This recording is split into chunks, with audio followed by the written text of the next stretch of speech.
Ya hemos expuesto algunos de los conceptos básicos de la unión con Cristo y abordamos un poco más a detalle dos de los efectos de esta unión con Cristo en la vida del creyente, que fue la muerte al pecado y el nuevo curso de vida.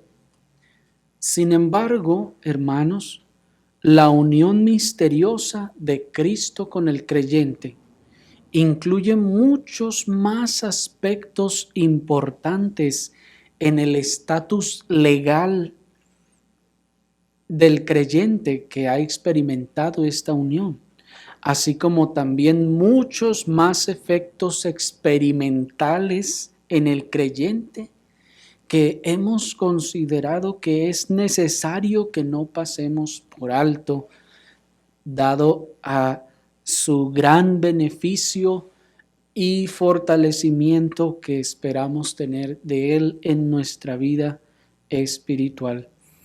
Porque estos beneficios, el conocer todos estos beneficios y creerlos evidentemente, beneficiarán fortaleciendo nuestra vida espiritual, haciéndonos crecer en santificación y fomentando nuestra relación personal con Cristo y con la Iglesia. Y en esta oportunidad y a manera de introducción, quisiera hablarles de las riquezas de la unión con Cristo. De las riquezas de la unión con Cristo. Y en esta oportunidad vamos a ver como nuestro primer punto las riquezas de la unión con Cristo.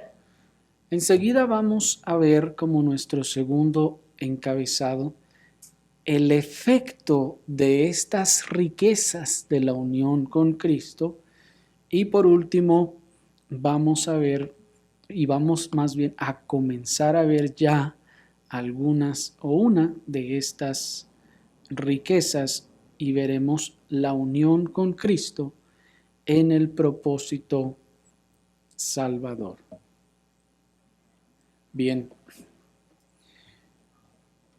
pasando a nuestro primer punto de la naturaleza de las riquezas de la unión con Cristo, quiero comenzar diciéndoles, hermanos, que Cristo, nuestro amado Salvador, nos hizo participantes del gran tesoro de riquezas conseguidas con su gran victoria en la cruz, su resurrección de entre los muertos, como ningún rey terrenal lo hubiera hecho jamás.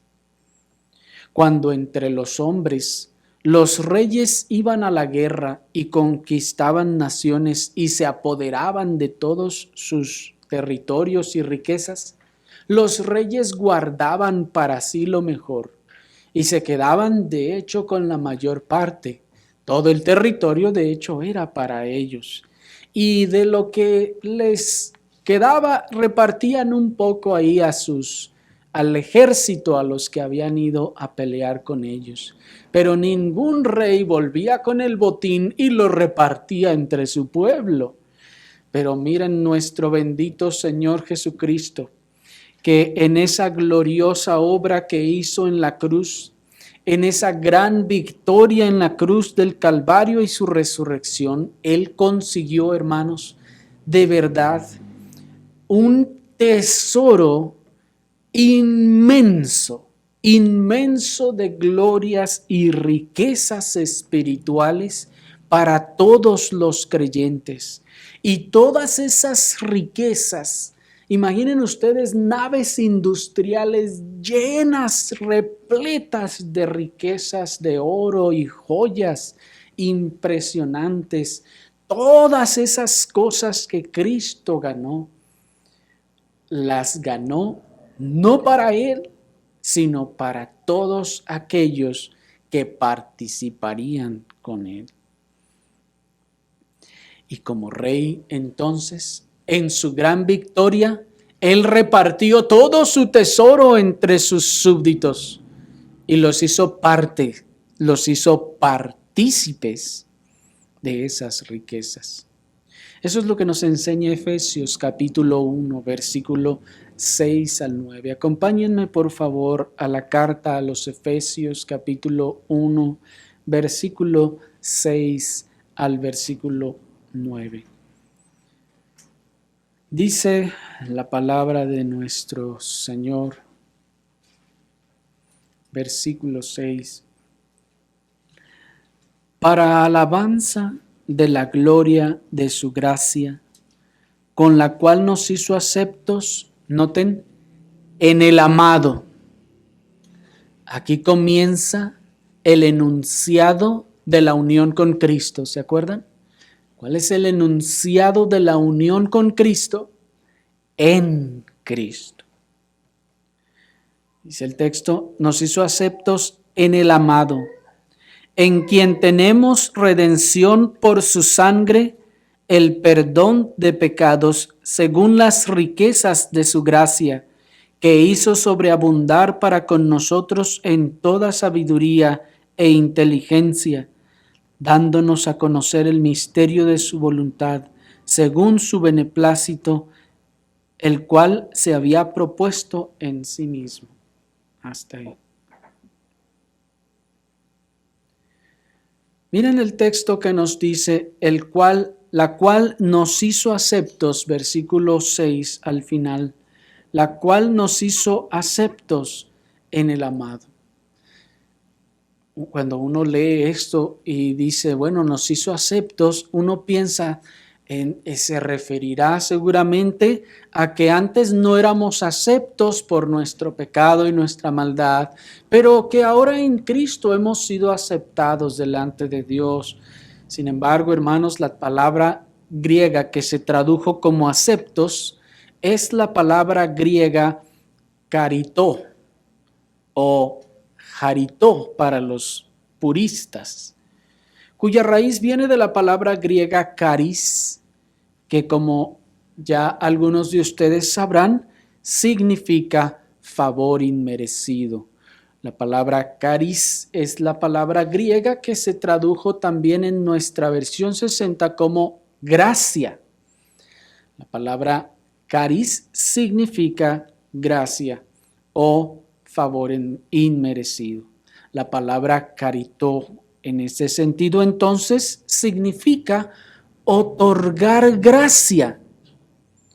Otorgar gracia en el sentido de investirlo de gracia de manera abundante. De por sí la gracia ya es inmerecida, pero este término nos habla de lo abundante de esta gracia como la que recibió, por ejemplo, José del faraón. ¿Se acuerdan ustedes que José estaba allá en la cárcel? Estaba en lo más bajo de la sociedad y de allá fue tomado y fue investido con una gracia, y no con una gracia, sino fue revestido de una inmensidad de gracias hasta ser elevado al punto de quedar como el segundo del faraón. ¿Se acuerdan? Fue una gracia en todo caso que haya salido de la cárcel. Fue una gracia que mantuviera su libertad. Fue una gracia que le dieran trabajo. Fue una gracia que lo elevaran a ese punto. Fue una gracia estar delante del faraón. ¿Me explico? De manera entonces que en ese sentido esta palabra se refiere a ese otorgar gracia en el sentido de investirlo de manera abundante. De manera que si volvemos a nuestro texto, el verso 6, el texto estaría diciendo, con la cual nos invistió de una manera sorprendente, nos sobreabundó de gracia en el amado. Esta palabra caritó que les acabo de mencionar ocurre solamente 3 veces en la Escritura, en el Nuevo Testamento.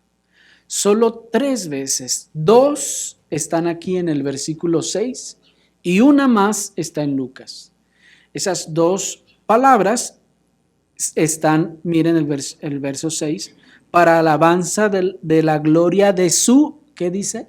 Gracia. En el original, ese caritó, como para decir para alabanza de la gloria de esa inmensa gracia que dio.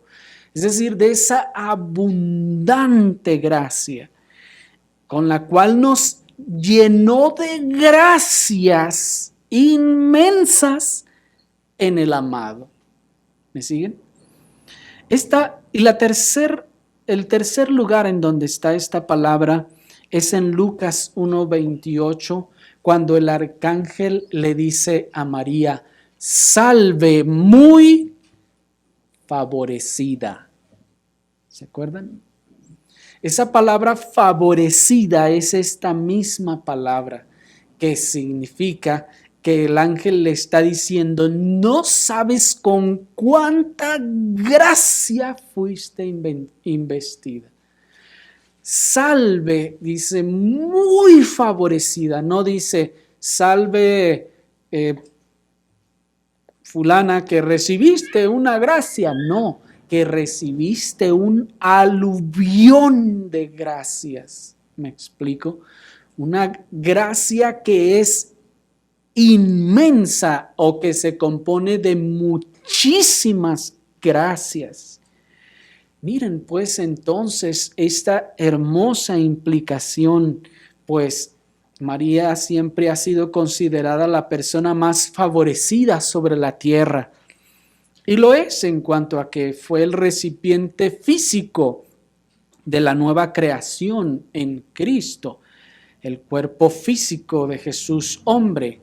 Sin embargo, los creyentes verdaderos, estos que han sido unidos a Cristo, son llamados igualmente favorecidos en el idioma original. Los creyentes que han sido unidos a Cristo, hermanos, son llamados igual que María, de favorecidos. De manera que el creyente que ha sido unido a Cristo también es lleno de gracias que le colocan en una privilegiada posición para con Dios y que recibe como una gran avalancha de favores inmerecidos para su vida cristiana. Pues el ángel en otro evangelio le dice a María, llena eres de gracia. ¿Se acuerdan? ¿Y qué significa eso? Está diciéndole, no sabes cuántas gracias, o sea, no solo fue una, fueron dos, fue un aluvión de gracias que recibiste. Pues el creyente, hermanos, en virtud de su unión con Cristo, es tan lleno de gracias como María misma, salvo la gracia que recibió ella de ser el recipiente de la nueva creación en Cristo. ¿Me están siguiendo? De manera entonces, hermanos, que miren cómo esta realidad nos eleva a una condición al igual aún que de aquella mujer que fue llamada llena de gracias. Y nuestra versión en castellano dice llena de gracia, pero el texto está queriendo decir estás llena de gracias. Es decir, se derramaron sobre ti una cantidad tan abundante de gracias que no tienes una idea. Y por si acaso no hemos logrado dimensionar el aluvión de gracias que descendieron de la unión con Cristo, con el creyente, todavía el texto nos reitera ahí en el versículo 7, miren, allí, en quien tenemos redención por su sangre, el perdón de pecados, noten, según las, ¿qué dice? Riquezas de su gracia. ¿Por qué dice riquezas, hermanos, si no dice riqueza en singular? Porque son abundantes. Dice, según las riquezas, y noten, riquezas de qué? De gracia. Es decir, que hay, hermanos, vamos a decirlo así, impresionantes, gigantescas bodegas, naves industriales gigantescas repletas de tesoros, de gracias que fueron preparadas y destinadas para los que participan de Cristo. Por eso dice el verso 8, que hizo que satisfacer, dice así, que hizo llenar. Cuando quedaron ustedes llenos, ya, ahí paró, dice así. No, dice que hizo sobreabundar para con nosotros. ¿Qué es sobreabundar? Es derramar, es dar hasta que se derrama. Noten entonces cuán impresionante privilegio hemos recibido en Cristo. Cuán incontables entonces deben ser todas esas riquezas que el creyente ha recibido en virtud de la unión con Cristo. Y nosotros solo pensábamos que era perdón de pecados, justificación y reconciliación y paz. No sé, y si se acuerda de alguna otra. Pero hermanos, miren el lenguaje del texto. Son muchísimas y abundan. Esto debe ser impresionante, hermanos. ¿Con qué razón la Escritura nos dice que somos ricos? Pues dice 2 Corintios 8:9. Si lo encuentran rápido, acompáñenme a 2 Corintios 8:9. Nos dice la Escritura. Pues ya conocéis la gracia de nuestro Señor Jesucristo, que por amor a vosotros, noten, se hizo pobre, siendo rico, para que vosotros con su pobreza fueseis enriquecidos. Miren, hermanos. Yo sé que este texto es el favorito de los falsos profetas de la prosperidad, que dicen que Cristo se hizo pobre para que los cristianos pudieran ser ricos terrenalmente. Pero noten el texto, ya conocéis la gracia de nuestro Señor. Así pues que todas estas riquezas de las que el que participa de Cristo es heredero, hermanos, son inmensas. Cuando Cristo logró su victoria en la cruz y resucitó de entre los muertos, hermanos, nos dejó una herencia inmensa, bodegas y bodegas de riquezas, de gracia y favores a los creyentes. ¿Y por qué estamos hablando de todo esto? Porque ustedes no sabían que estaban allí y que les habían dejado todo esto. Como cuando a un hijo nunca le leyeron el testamento de todas las riquezas que su padre le dejó. Y como no lo sabe, no sabe que las tiene, andará mendigando allá, seguramente, porque no sabe lo que tiene. ¿Me explico? Y así estamos, hermanos, muchos de nosotros, y vamos a ver cuán necesario es conocer estas cosas para no mendigar en el mundo espiritualmente. El texto nos dice que con su pobreza fuimos enriquecidos. Y aquí no dice un rico hay como el Carlos Slim o uno de esos, no, hermanos, enriquecidos impresionantemente. El cristiano es rico en ese sentido. No tiene idea de cuántos tesoros es heredero. ¿Me explico? Por eso dice el texto que somos ricos y enriquecidos.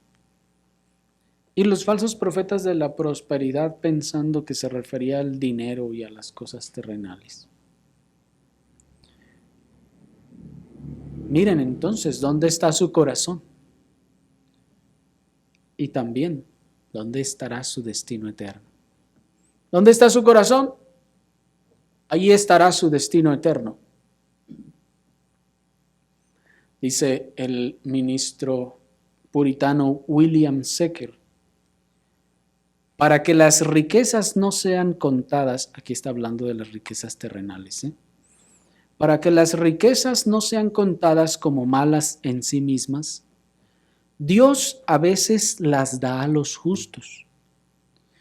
Y para que no sean consideradas como el bien principal, las concede con frecuencia a los malos. Pero en general, son más bien la porción de sus enemigos que de sus amigos.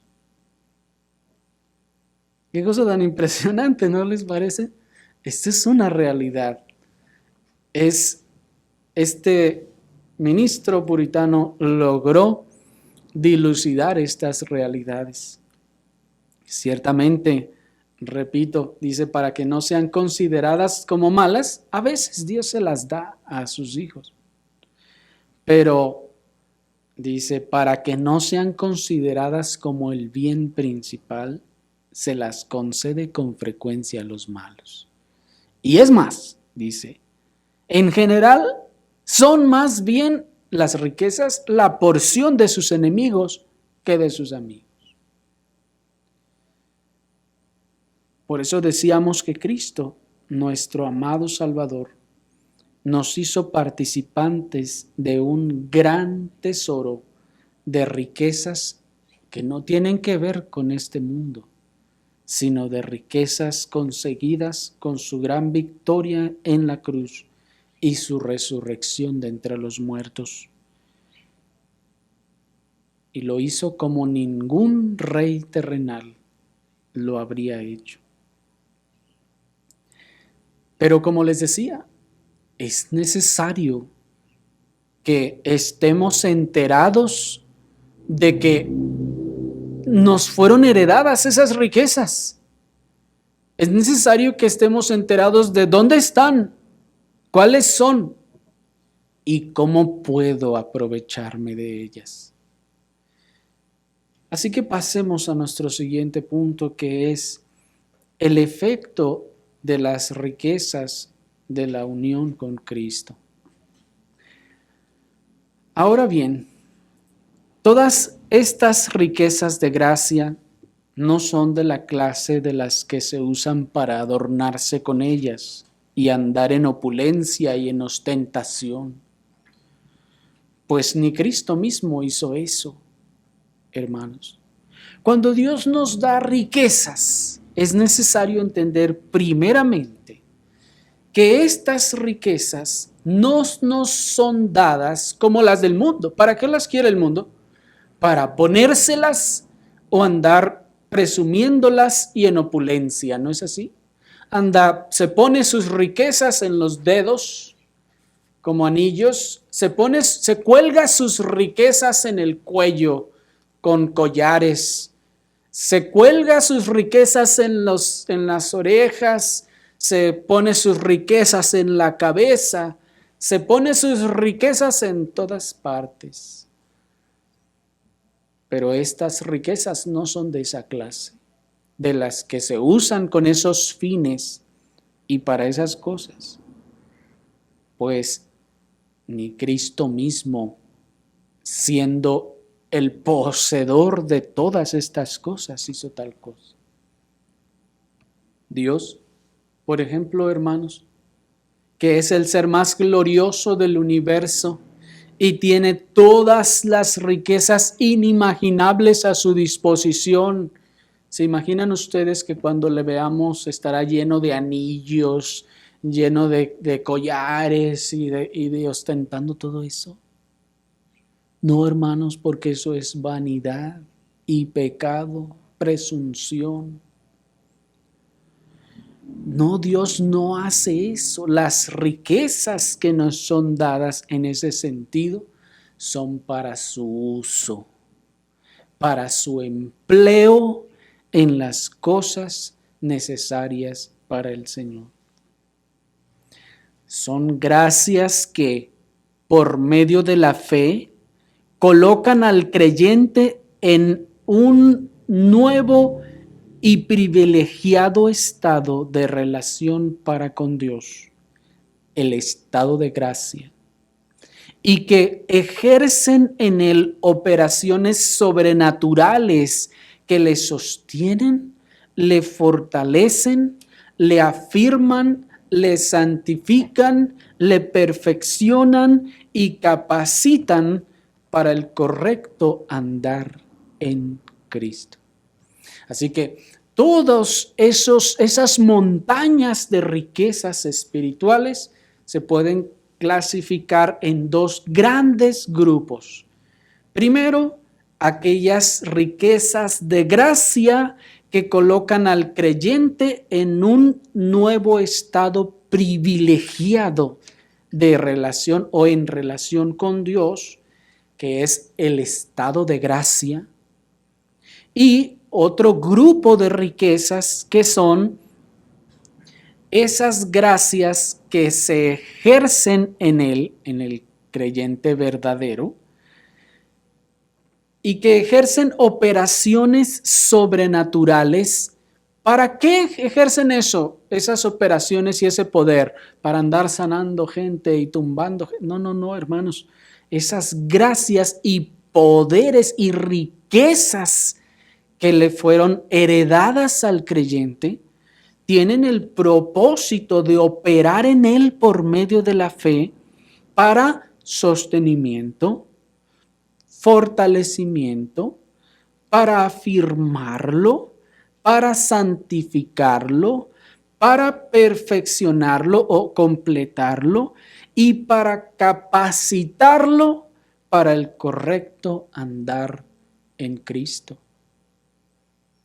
De manera en que, si ustedes se fijan, estas riquezas no son para ostentación, sino para uso, para provecho y beneficio.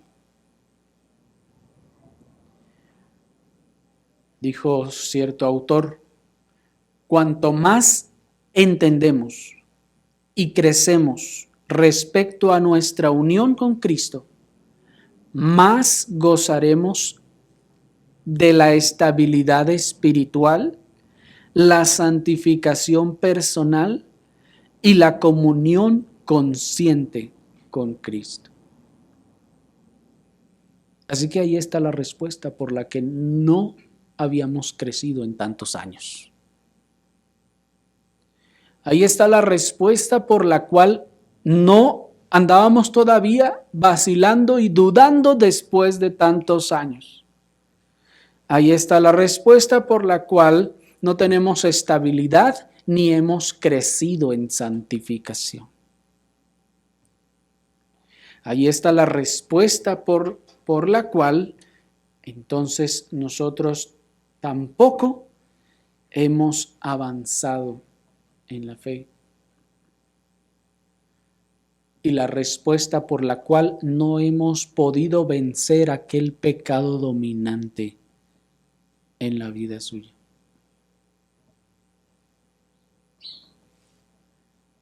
Bueno, todo esto pensando que es creyente, que de verdad está unido a Cristo. Porque, como ya vimos, la condición primaria y necesaria es estar unido a Cristo. Ninguna de todas estas cosas que vamos a ver va a operar en usted si usted no está unido a Cristo.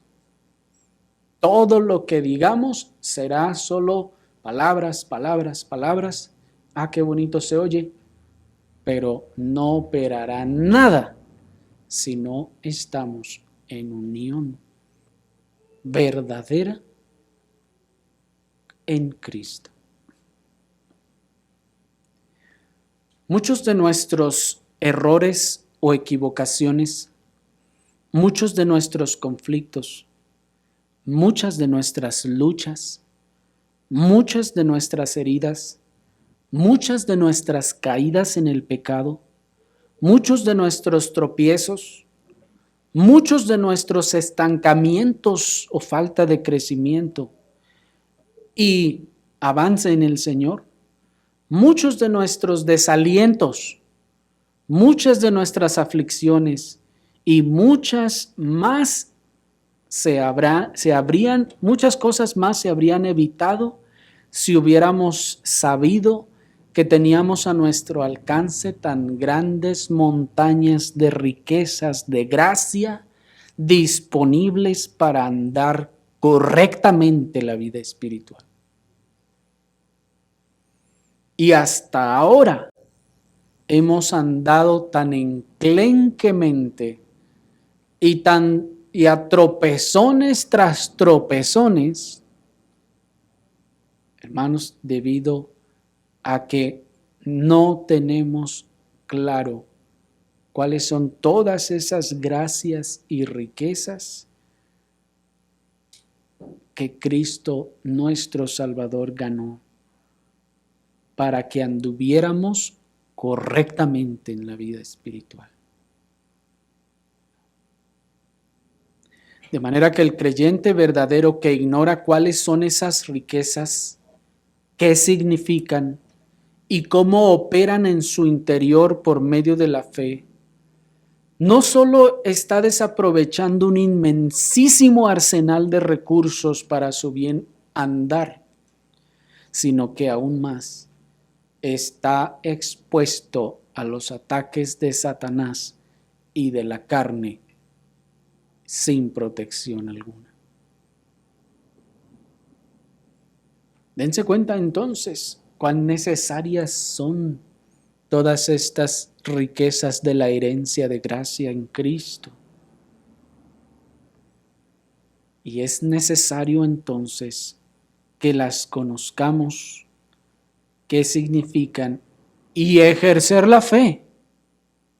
Porque recuerden que la fe no existe en el vacío. ¿Por qué no hemos podido aprovecharnos de todas estas? Porque es necesario que se ejerzan en fe. Y la fe no existe en el vacío. ¿Qué hemos querido decir cuando hemos repetido ya esta expresión? La fe no existe en el vacío, que si no hay una promesa dada, yo no puedo creer. ¿Me explico? Ya vimos la fe en domingos pasados y veíamos cómo la fe requiere en ese sentido, es ese asentimiento de la verdad que vimos que es la fe, requiere entonces una palabra o un fundamento dado para descansar en él. ¿Se acuerdan? Veíamos que en ese sentido el fundamento es la autoridad de Dios mismo. De manera entonces que para que la fe pueda ejercerse debe de haber una promesa. Si no hay una promesa, entonces no puede ejercerse la fe. Si no se ejerce la fe, entonces yo no obtengo el beneficio de estas bendiciones. ¿Me están siguiendo? Es como en la cena del Señor. Cuando en los lugares de donde el Señor nos sacó se nos dijo, no, ustedes no se apuren, esto nomás es un cuento, aquí nomás tomamos y ya, esto es como cualquier cosa y ya, es nomás un símbolo ahí externo, ustedes no se preocupen, nomás tómenlo y ya. Eso no hace nada, ni quita nada, ni pone nada. Pues así como, ¿qué beneficio voy a recibir? Pues ninguno. Sin embargo, cuando a través de la Escritura se nos hacen ver las promesas que están enganchadas en lo que llamamos el concepto correcto de sacramento, están enganchadas en el sacramento, entonces puedo ejercer la fe en las promesas y obtener como consecuencia el beneficio. Pero si nunca me dijeron que había una promesa, ¿en qué voy a creer? ¿Me explico? Por eso es tan necesario saberlo. Un creyente verdadero no puede decir que está completo y que pelea cabalmente la buena batalla de la fe si ignora el contenido, efecto y aprovechamiento por la fe de estas riquezas de gracia. Sí, yo sé que allá, lugares donde el Señor nos sacó, se decía, aquí andamos en la batalla.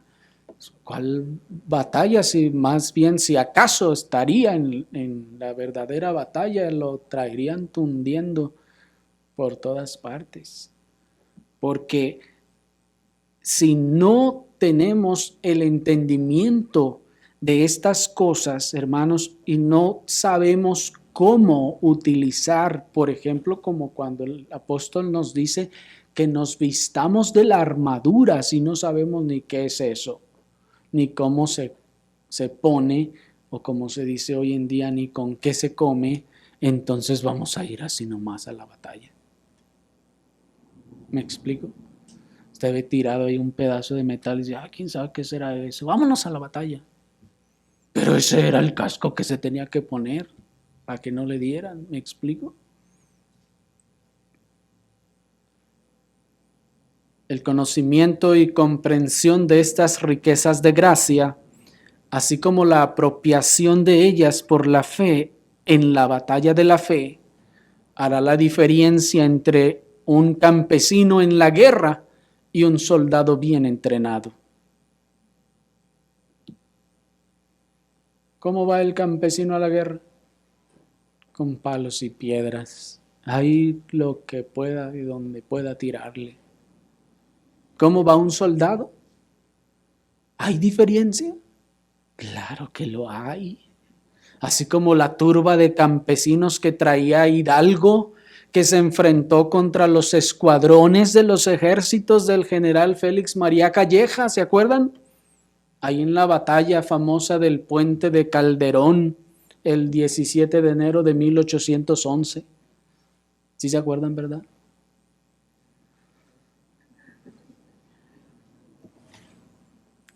Y el lunes antepasado andábamos allá, precisamente, hermanos, ahí donde cayeron todos, ahí estábamos comiéndonos la comida.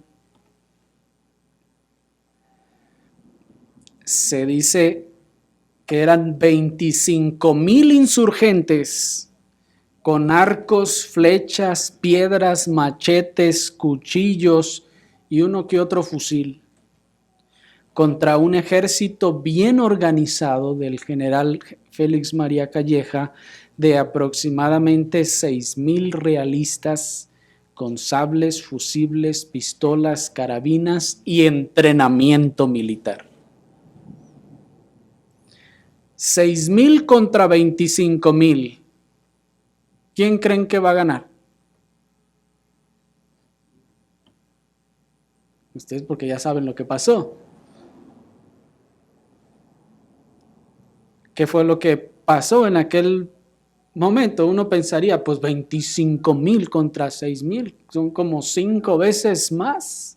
Lo superan como 5-1. Ahora, ¿quién ganó? Los realistas, los 6,000. ¿Y por qué? Precisamente por el entrenamiento. Se dice que un factor clave en la derrota de Hidalgo y los insurgentes que andaban con arcos, flechas, piedras, machetes, cuchillos y todo lo que hallaban, fue que como no tenían entrenamiento militar y eran así nomás gente de, pues, del campo y de cualquier lugar que vamos, ándale, ándale. De hecho, bueno, ya fue en la Revolución cuando surgió el concepto de la bola, de que ya ven que se dice no, pues que allá anda en la bola, que tenía connotaciones militares en ese sentido. Pero, ¿qué fue lo que pasó? Bueno, algunos historiadores dicen que supuestamente una bala perdida cayó por allá en donde los insurgentes tenían guardada la pólvora y municiones, y hubo una gran explosión.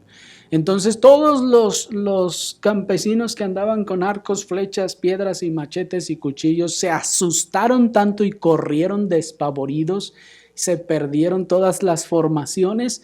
Entonces los realistas nada más llegaron, como se dice, a acabar con los, ¿cómo se dice?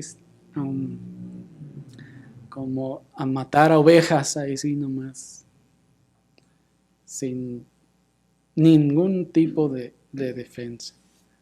El susto no los dejó reaccionar correctamente, obedecer a las órdenes, y fueron derrotados. De hecho, allí acabó el movimiento de Hidalgo, o pues la intervención de Hidalgo. A partir de ahí ustedes saben que fue apresado y algunos meses después fue fusilado. Así que, hermanos, toda bendición espiritual que nos es necesaria para nuestra total salvación y que nos hace completos en la gracia, nos fluye y se deriva de la unión con Cristo. Y es necesario entonces que tengamos claras todas estas ventajas y beneficios de los que ya hemos sido hechos herederos, pero que hasta ahora no hemos agarrado nada y no hemos tomado nada para nuestra vida espiritual. Por esta razón, el que no está unido a Cristo no es genuinamente convertido. Esto es, sigue igual, con el mismo temperamento, las mismas reacciones y pensamientos, porque no ha habido una unión que le convierta y le transforme. El que no está unido a Cristo no puede tener victoria sobre sus pecados. Se esforzará y le echará ganas, pero no puede. El que no está unido a Cristo no puede obedecer a Dios. Sigue mintiendo, sigue robando, sigue codiciando, sigue fornicando y se enoja contra la ley de Dios. No puede obedecer a Dios, porque esas gracias no están operando en él.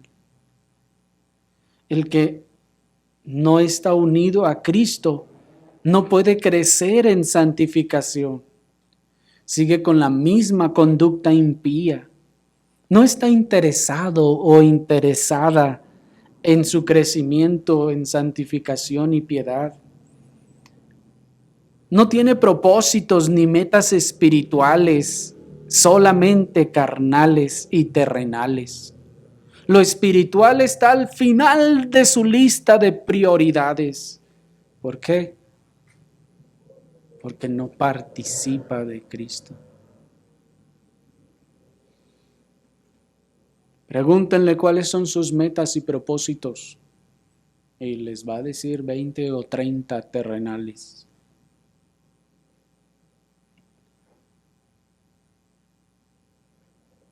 ¿Y la eternidad? ¿Y su vida espiritual? El que no ha sido unido a Cristo, por eso es llevado de todo viento de doctrina. No hay fundamento en su corazón.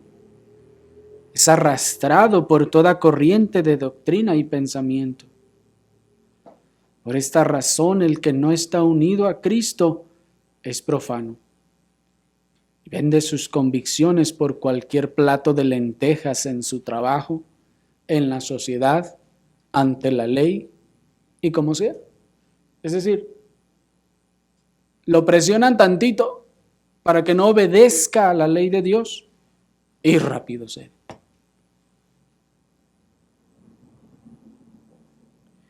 Por eso el que no ha sido unido a Cristo apostata,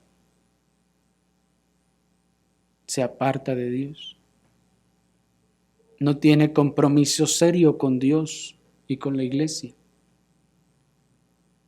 porque su corazón no está en Cristo, sino en este mundo. Todo esto es más completamente comprensible, pues si no está unido a Cristo, por eso tiene el mundo en su corazón.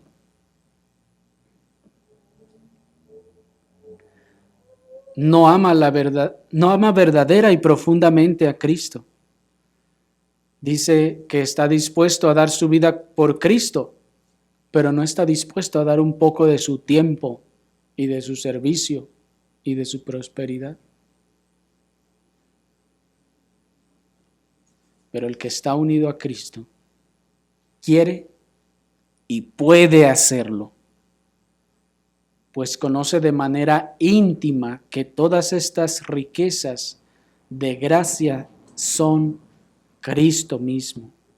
Pues dice Colosenses 1:27, a quienes Dios quiso dar a conocer las riquezas de la gloria de este misterio entre los gentiles, que es Cristo en vosotros, esperanza de gloria.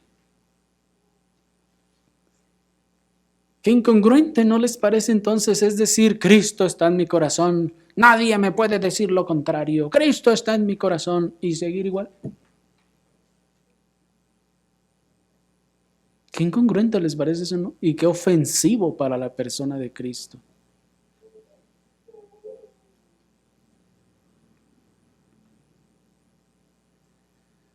La unión misteriosa del creyente con Cristo es la razón y fundamento de todas las gracias salvadoras desde la elección hasta la glorificación del creyente.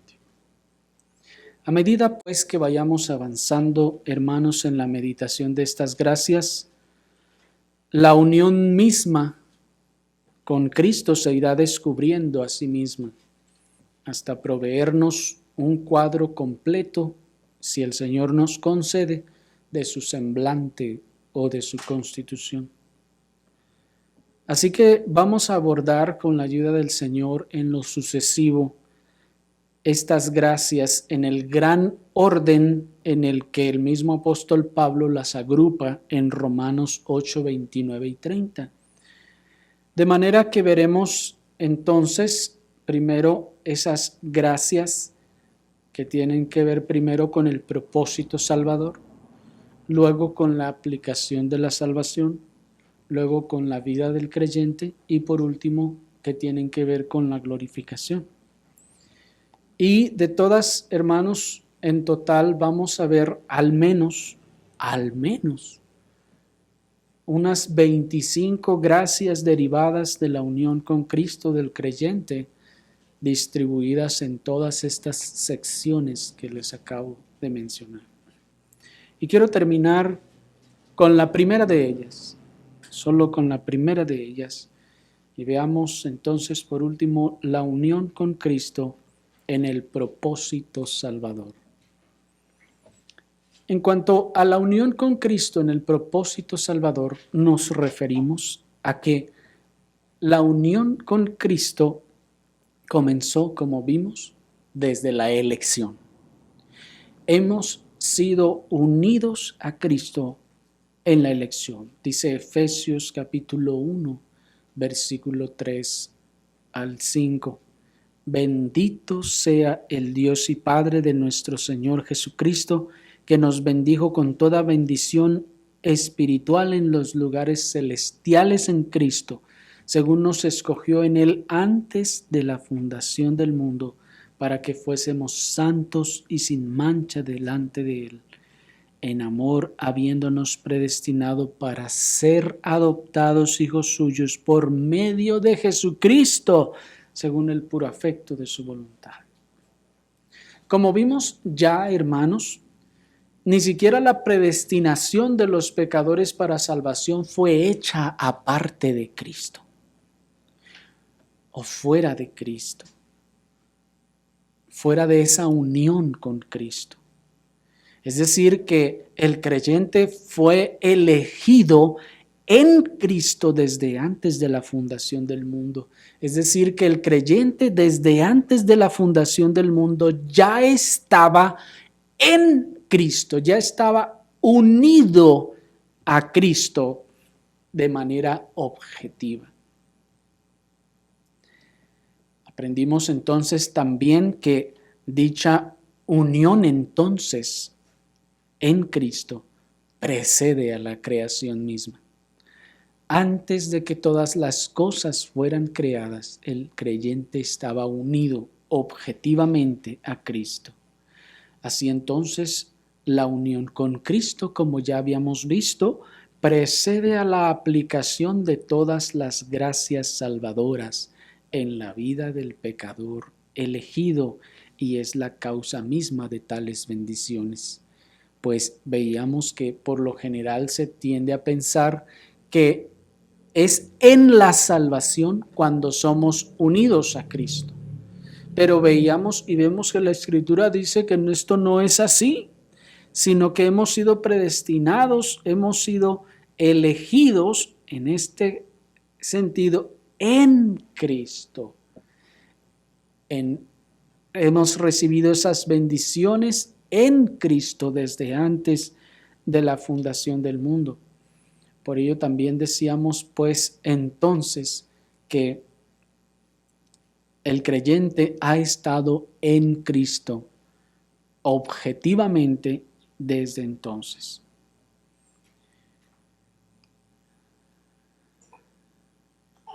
Decíamos pues que esta unión en Cristo tiene dos aspectos, un aspecto objetivo y un aspecto subjetivo.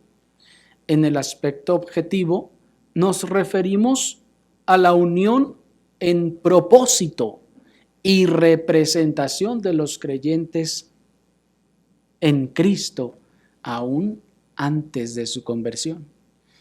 ¿Se acuerdan que llamábamos objetivo entonces a esa unión representativa desde antes de la fundación del mundo? Y en el aspecto subjetivo nos referimos a la entrada consciente del hombre a esta relación. Y les cito nuevamente al teólogo Robert L. Raymond, que dice así: no nos convertimos en participantes reales de Cristo hasta que la redención se aplica de manera efectiva. Tampoco nos convertimos en participantes reales de Cristo hasta que no nos hayamos arrepentido de nuestros pecados y hayamos puesto nuestra confianza en Él, que son efectos de la regeneración. En otras palabras, estar en la relación en Cristo y convertirse en participante real de Cristo son dos cosas diferentes. El pecador elegido siempre ha estado en Cristo, pero en realidad no se convierte en un participante de Cristo como un efecto de la relación en Cristo y la regeneración hasta que confíe en Él.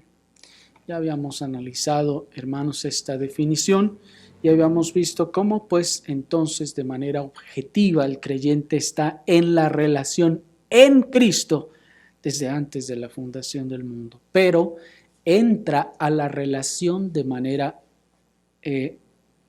consciente hasta el día de su conversión.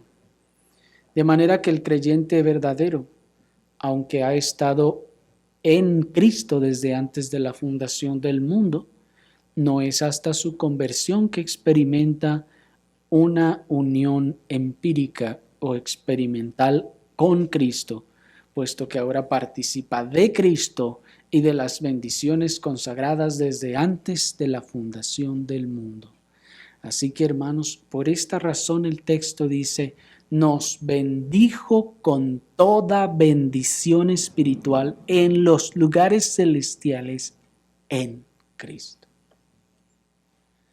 Noten entonces que desde entonces esa unión ya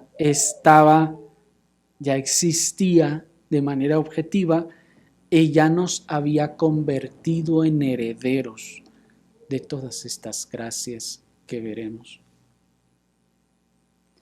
Esta distinción entre el aspecto objetivo y subjetivo de la unión con Cristo también se ha ejemplificado para un mejor entendimiento de la siguiente manera. Escúchenme. Se dice que es como un hombre rico que hace su testamento donde hace a sus hijos herederos de todas sus riquezas o participantes de toda su fortuna. Pero mientras vive, sus hijos pueden considerarse en efecto ricos en virtud de la solidez legal del testamento, mas aún no pueden participar de las riquezas o beneficiarse de ellas porque aún no es el tiempo establecido. ¿Me siguieron? Se ha puesto este ejemplo. De manera entonces que aquellos que están escritos en el testamento mientras el Padre vive, todavía no pueden participar de tales cosas. Ya lo son, ya son los herederos, pero no es el momento ni el tiempo para que comiencen a beneficiarse de esa herencia. ¿Me expliqué? Y ahora bien, para concluir quiero agregar algunas observaciones adicionales importantes que nos pueden ayudar a comprender mejor nuestra unión objetiva con Cristo en la elección misma. La íntima relación entre Cristo y los elegidos en su elección es una unión entonces de calidad representativa, pero espiritualmente orgánica. Es decir, se compone, está unida como los órganos o miembros de un cuerpo. Es decir, que en la elección, Cristo les es dado por cabeza a los elegidos y ellos les son dados por miembros de su cuerpo. Y como tales, ellos son elegidos juntos. ¿Me siguieron? Esto es impresionante, hermanos, si han logrado captarlo. Dice John Gill, el primero en orden de naturaleza como cabeza y luego ellos como miembros de él. Y dice también en ese sentido el ministro puritano Thomas Goodwin, como en el vientre, la cabeza y los miembros no son concebidos por separado, sino juntos, teniendo una relación entre sí. Así estábamos nosotros y Cristo, como formando un solo cuerpo místico para Dios en el eterno vientre de la elección. Qué impresionante es eso, ¿no les parece? Pues en esa elección, nos dice el teólogo, Cristo nos fue dado como cabeza representativa. Por eso les decía que es esa calidad representativa. Al haber sido dado como cabeza representativa, en un vientre la cabeza no se forma sola, sino se forma con todo el resto del cuerpo. De manera entonces que dice, fuimos entonces elegidos en Cristo como siendo Él nuestra cabeza y nosotros sus miembros desde la eternidad pasada. Qué asombroso es eso, ¿no les parece? Sigue diciendo el ministro puritano: Jesucristo era la cabeza de la elección y de los escogidos de Dios, y así, en orden de naturaleza, elegido primero, aunque en orden de tiempo fuimos elegidos juntos.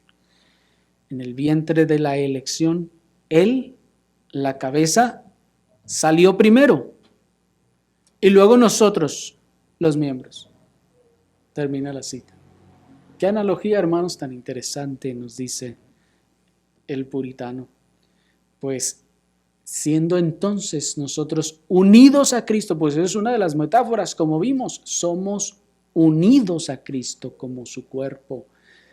Cuando es en ese vientre, dice, eterno de la elección, Cristo es elegido primero, pero nosotros salimos con Él. Qué impresionante es eso, pues estando unidos a Él, venimos con Él. Añade John Gill y dice: ahora bien, ¿qué relación puede concebirse como más cercana o más expresiva a una unión íntima que la de la cabeza con los miembros? Cristo es la cabeza escogida de la iglesia.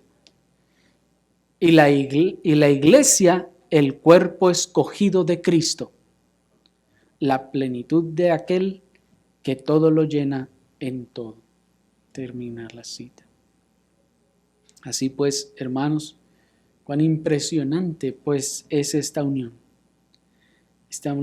entre Cristo y el creyente, que se efectúa por el Espíritu Santo en un modo misterioso y sobrenatural, aún desde antes de la fundación del mundo, de manera objetiva y de manera consciente en el día de nuestra salvación. Oremos, hermanos, al Señor.